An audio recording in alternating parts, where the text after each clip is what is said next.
লালি দুদিন হলো মুখে খাবার তোলেনি, চোখ দুটো ভিজে, জোরে ডাকছে না অবধি আর। দুদিন হলো কেউ সকালবেলা আদর করে ডেকে বলেনি, আয় লালি, দুটো মুড়ি খা। দুপুরে ভাত মেখে রোজ ওকে খেতে দিত বিমলা বুড়ি। বিমলা বুড়িকে লোকে পাগল বলে, নানা রকম কটূক্তি করে, রাগিয়ে দেয় বুড়িকে। বুড়িও তেড়ে গিয়ে ঝগড়া করে, গালাগালি দেয়। লোকে তাই দেখে হাসে, বুড়ি আরও রেগে যায়। শেষমেশ বাড়ি এসে বুড়ি হাউ হাউ করে কাঁদে। বুড়ির বিয়ে হয়েছিল ছোটবেলায়। বিয়ের কয়েক বছর পরেই স্বামীর মৃত্যু হলে তার বাবা আলাদা করে ঘর বানিয়ে দেয় নিঃসন্তান বিধবা মেয়ের জন্য। সেখানেই বিমলা বুড়ির আস্তানা। বিমলা বুড়ির বাগান ভরা গাছ। আগে শরীরে শক্তি ছিল, পরিচর্যা করতে পারলেও এখন সে বাগান আগাছায় ভরা। মাছ ভরা পুকুর ছিল তার এক সময়। সেই পুকুরে এখন কচুরিপানায় ভর্তি, জল অবধি দেখা যায় না। বুড়ি তাও রোজ ওই পুকুরে স্নান করে। ঝড় হলে বুড়ির উঠোনে আম জামরুল ছড়িয়ে থাকে। বুড়ি সব বাচ্চাদের মধ্যে বিলিয়ে দেয়। কিন্তু তারপরও যখন পাড়ার দুষ্টু ছেলেরা এসে বুড়িকে ফাঁকি দিয়ে আম কাঁঠাল চুরি করে, রেগে গিয়ে চিৎকার শুরু করে সে। বুড়ির একমাত্র সম্বল লালি। বুড়ি যেখানেই যায় লালি পিছু পিছু যায়। এক শীতের রাতে মায়ের থেকে আলাদা হয়ে লালি যখন তার মাকে পাগলের মতো খুঁজছিল, তখন একদল কুকুর ছোট্ট লালিকে তাড়া করে। লালি ভয়ে বেড়ার ফাঁক দিয়ে ঢুকে পড়ে বিমলা বুড়ির বাড়িতে। সকালে উঠে বিমলা বুড়ি লালিকে দেখে ওকে গরম জায়গায় রেখে খেতে দেয়। আদর করে ওর লাল রঙের জন্য নাম রাখে লালি। সেদিন থেকেই লালি থেকে গেছে নিঃসঙ্গ বিমলা বুড়ির সাথে। বুড়ি যখন বৃষ্টির রাতে রান্না করে, প্লাস্টিকের চাল থেকে টুপটাপ জল পড়ে। লালি গুটিসুটি মেরে বুড়ির গায়ের কাছে বসে পড়ে।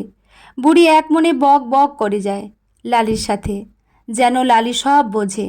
বর্ষাকালে বৃষ্টির মধ্যে ব্যাঙ ডাকে। বুড়ি লাঠি হাতে পুকুরের ধার থেকে মাছ ধরে। লালি ভিজতে ভিজতে বুড়িকে পাহারা দেয়। গরমের জ্যোৎস্না রাতে মৃদুমন্দ হাওয়ায় বুড়ির চাপা গাছটা দোলে। ঝরে পড়ে হলুদ পাপড়িগুলো। সে কি অসাধারণ সুগন্ধ! আগাছার জড়িয়ে থাকা বেলফুলের গাছগুলোও ফুলের কুঁড়িতে ভরে ওঠে। দেখতে দেখতে সাদা ফুলে ভরে যায় গোটা গাছটা। বুড়ি গরমের দিনে উঠোনে মাদুর পেতে শোয়। লালিও বুড়ির পাশে শুয়ে থাকে। বুড়ি বিড়বিড় করে বলে, কি অপরূপ সুন্দর এই পৃথিবী। লালিও মাথা নাড়িয়ে সম্মতি জানায়। তারপর যখন লালি গর্ভবতী হলো, বুড়ির সে কি আনন্দ! বলল, লালি তুই মা হবি রে, আমি দিদিমা হব। সেদিন থেকে লালির যত্ন বেড়ে গেল। লালিকে ভালো মন্দ খাবার দিত সে, বেশি বেশি খেয়াল রাখত ওর প্রতি। কিন্তু হঠাৎ বিপদ ঘটে গেল। লাঠি হাতে পুকুরে নামতে গিয়ে পুকুরে পড়ে হৃদস্পন্দন বন্ধ হলো বুড়ির। আগে থেকেই বুড়ি হার্টের সমস্যায় ভুগছিল। লালি অনেক ডাকলো, কিন্তু বুড়ি আর সাড়া দিল না। লালি বলে ডাকলও না। বিকেলে বুড়ির ভাইয়ের ছেলেরা বুড়িকে নিয়ে শ্মশানে চলল। লালিও পিছু পিছু চলল। রাতের বেলা সব শ্মশান যাত্রীরা ফিরে এলো। ফিরল না শুধু বিমলা বুড়ি। পরদিন বুড়ির জমানো টাকা সম্পত্তির ভাগাভাগি নিয়ে তার ভাইপো ভাইজিদের মধ্যে লেগে গেল তুমুল অশান্তি। লালিকে লাঠি পেটা করে তাড়িয়ে দিল তারা বাড়ি থেকে। লালি এখন একা রাস্তায় বাকি কুকুরদের থেকে মরিয়া হয়ে বাঁচার জন্য একটা আবর্জনা স্তূপের পাশে ঠাঁই নিল। দিন সাতেক পরে লালি জন্ম দিল 6টা ফুটফুটে সন্তানের। এখন লালির একটাই চিন্তা, কি করে সে বাঁচাবে তার বাচ্চাগুলোকে। দোকানের সামনে একটু রুটি বিস্কুটের আশায় গেলে দোকানদার লাঠি হাতে তাড়া করে, কখনো গরম জল ছুঁড়ে মারে। গেরস্তের বাড়ি গেলে কেউ খেতে দেয়, কেউ বা গরম ফ্যান ছুঁড়ে মেরে তাড়ায়। লালির খুব কষ্ট হয়। দুর্বল শরীর নিয়ে নড়তে পারে না সে আর। একদিন শীতের রাতে লালি শুয়েছিল তার নতুন আস্তানায়। বাচ্চাগুলো তখন গায়ের মধ্যে ঘুমোচ্ছে তার। হঠাৎ নড়ে উঠল জঞ্জালের স্তূপে কেউ যেন ভারী কিছু ছুঁড়ে দিল। লালি এগিয়ে গিয়ে দেখল একটা ছোট্ট বাচ্চা ঠান্ডায় কাঁপছে। সদ্য জন্ম হয়েছে তার। তাকেই ফেলে গেছে কেউ। লালি দেখল কাটা নাড়িতে লাল লাল পিঁপড়ে। লালি পিঁপড়ে সরিয়ে বাচ্চাটাকে সরিয়ে আনলো নোংরা থেকে। তারপর নিজের শরীরের মধ্যে রেখে দিল সদ্যজাত শিশুটাকে।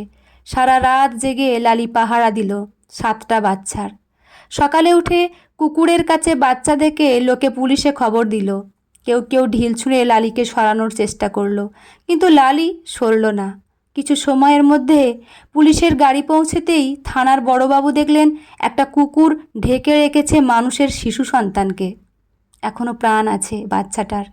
তিনি মনে মনে ভাবলেন, যারা জন্ম দিয়েছে এই বাচ্চার তারা ফেলে গেল আর বাঁচিয়ে রাখলো একটা কুকুর, যে কুকুরকে দেখলে মানুষ নির্দয়ভাবে মেরে আনন্দ পায়।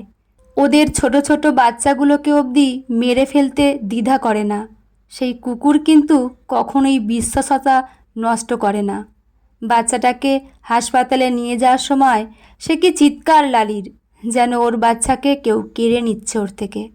ডাক্তারবাবুকে সবটা বললে তিনি বললেন, সারা রাত ধরে ওই কুকুরটা বাচ্চার শরীর গরম না রাখলে ঠান্ডাতেই বাচ্চাটা মরে যেত। দিন 7 পর বাচ্চাটা সুস্থ হয়ে হাসপাতাল থেকে ছাড়া পেলে বড়বাবু আবার এসেছিলেন সেই নোংরার স্তূপের কাছে। সেদিন বড়বাবুর কোলে বাচ্চাটাকে দেখে দৌড়ে এসেছিল লালি। এসে 2 চোখ ভরে দেখছিল শিশুটাকে। একটুও ভয় পায়নি লালি, কারণ সেও মা। থানার বড়বাবু লালিকে খাবার খাইয়ে মাথায় হাত বুলিয়ে আদর করে ফিরে গেলেন।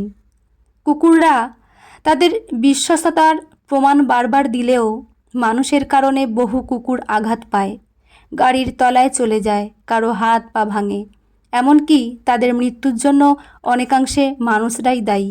আসুন না মানবিক হই একটু।